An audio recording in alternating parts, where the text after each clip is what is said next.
Assalamualaikum warahmatullahi wabarakatuh. Perkenalkan, nama saya Erlina Fadila. Saya mahasiswa S1 SD dari PBJ Jember. Di sini saya akan mengajak teman-teman semua untuk belajar bersama mengenai praktikum IPA SD. Praktikum IPA tentang apa saja yang akan kita bahas kali ini? Terus tonton videonya ya. Terima kasih. Pada praktikum kali ini, kita akan membahas tentang uji karbohidrat. Apa itu karbohidrat? Karbohidrat adalah sumber energi utama yang kita butuhkan untuk beraktivitas seperti bermain dan belajar. Contoh makanan yang mengandung karbohidrat adalah nasi, roti, dan kentang. Karbohidrat membantu kita tetap semangat sepanjang hari. Manfaat dari karbohidrat yang pertama sebagai sumber energi. Karbohidrat adalah sumber utama energi bagi tubuh. Mereka diubah menjadi glukosa yang digunakan oleh sel-sel tubuh untuk menjalankan berbagai fungsi. Yang kedua, mendukung fungsi otak. Otak sangat bergantung pada glukosa sebagai sumber energi. Karbohidrat yang cukup dapat membantu menjaga konsentrasi dan fungsi kognitif. Yang ketiga, membantu pencernaan. Karbohidrat kompleks seperti serat membantu memperlancar pencernaan dan mencegah masalah seperti sembelit. Yang keempat, menjaga keseimbangan gula darah. Karbohidrat yang kaya serat dapat membantu mengatur kadar gula sehingga bermanfaat bagi penderita diabetes. Yang kelima, menyediakan nutrisi. Banyak sumber karbohidrat seperti buah-buahan, sayuran, dan biji-bijian juga kaya akan vitamin, mineral, dan antioksidan yang penting untuk kesehatan. Dan yang terakhir, mendukung kesehatan jantung. Karbohidrat yang berasal dari sumber nabati dapat membantu menurunkan risiko penyakit jantung dengan mengurangi kadar kolesterol dan tekanan darah. Di sini sebelumnya saya sudah menyiapkan bahan-bahan yang akan kita uji apakah bahan tersebut termasuk ke dalam karbohidrat atau tidak. Yang pertama, di sini ada nasi. Nasi kita tetesi dengan 3 tetes yodium. Setelah itu diaduk. Apabila berubah warna menjadi ungu kebiru-biruan, maka nasi tersebut merupakan salah satu bahan karbohidrat. Kita aduk.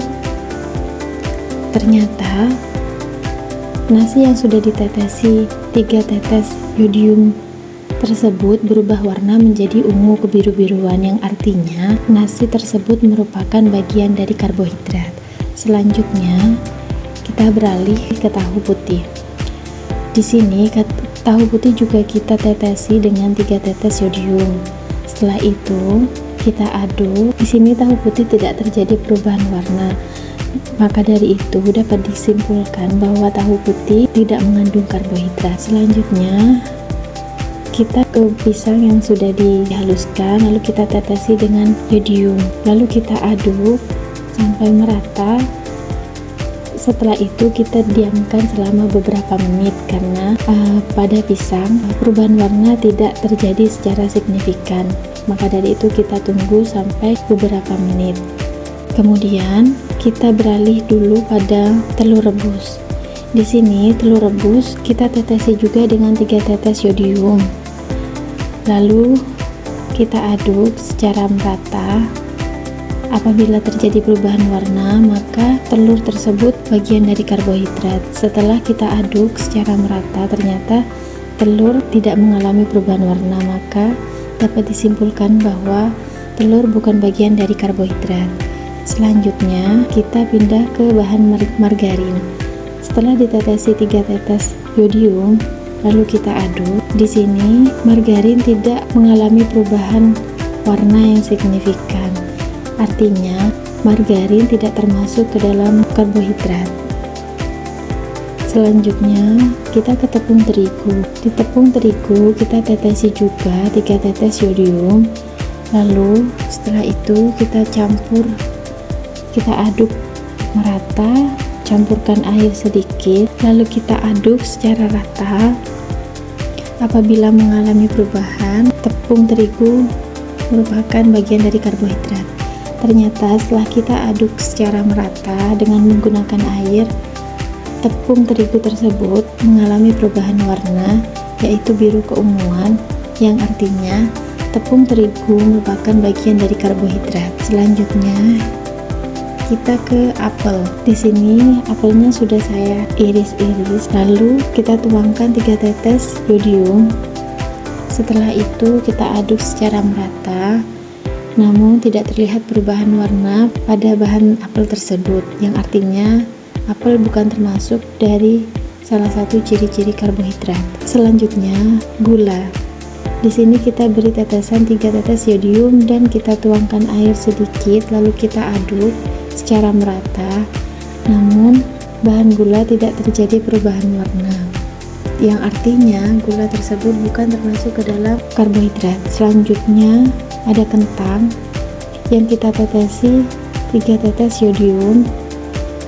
Setelah kita aduk, warna kentang tersebut berubah menjadi ungu kebiruan, yang artinya kentang merupakan salah satu bagian dari karbohidrat. Selanjutnya ada biskuit, kita tetesi 3 tetes yodium, lalu setelah itu kita beri air sedikit, dan lalu setelah itu kita aduk secara merata.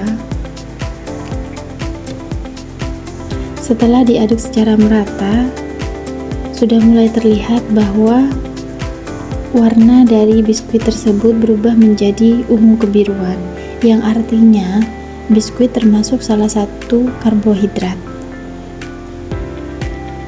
Dan yang terakhir, kita kembali lagi ke pisang. Setelah didiamkan selama beberapa menit, warna pisang tersebut berubah menjadi ungu kebiruan, yang artinya pisang termasuk salah satu karbohidrat. Jadi kesimpulannya, uji karbohidrat dilakukan untuk mengetahui adanya kandungan karbohidrat dalam suatu sampel. Secara umum, kesimpulan dari uji karbohidrat adalah untuk menentukan apakah suatu bahan mengandung karbohidrat serta jenis karbohidrat yang terkandung di dalamnya, seperti gula sederhana, disakarida atau polisakarida seperti pati. Demikian pemaparan saya mengenai materi praktikum kali ini. Kurang lebihnya saya mohon maaf. Terima kasih sudah menonton.